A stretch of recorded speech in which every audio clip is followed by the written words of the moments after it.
Ce 11-là, il a gagné le titre suprême. Et dans la foulée, parce qu'on n'est quand même pas si loin que ça, hein, la Coupe du Monde, c'était il n'y a même pas un an. Ce 11-là, quand il se retrouve pour les qualifs, qui sont les matchs importants quand tu n'es pas en compétition officielle, et ben le 11-là, il est remis.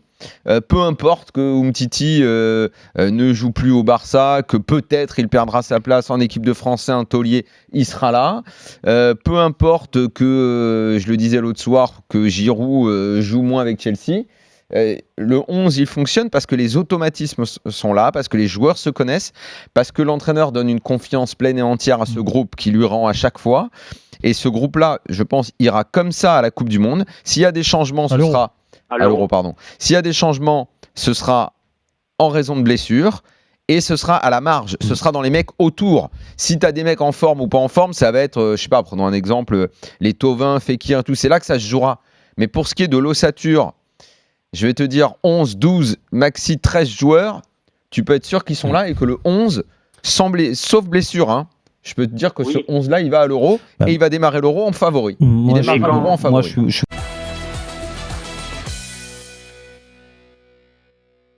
Pogba était, à mon sens, après tu peux ne pas être d'accord, absolument critiquable avant la Coupe du Monde parce que il était chiant à voir dans son jeu, il compliquait tout.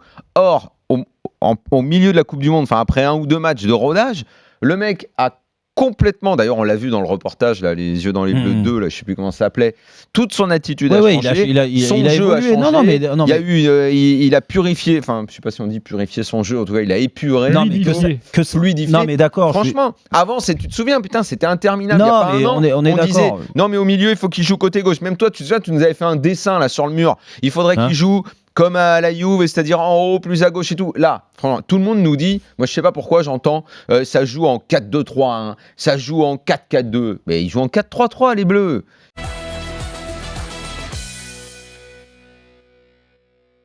Ce que je vois aujourd'hui, c'est que Mbappé, côté droit, il tire la gueule.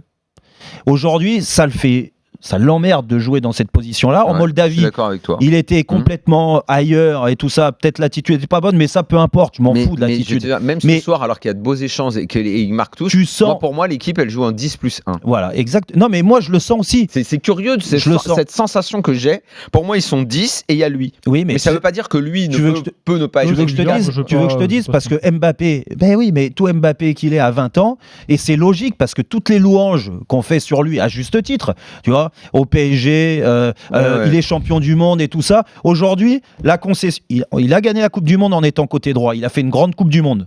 Il a été éblouissant, vraiment surprenant même. Mais aujourd'hui, il a un statut. Et le statut, il est comme Antoine Griezmann en équipe de France. Antoine Griezmann était vraiment un vrai bon joueur de football. On le sent dès qu'il touche le ballon. Il a le sens du but, il a le sens de la passe. Voilà. Mais Mbappé côté droit, j'ai l'impression que lui se sent frustré de tout ça.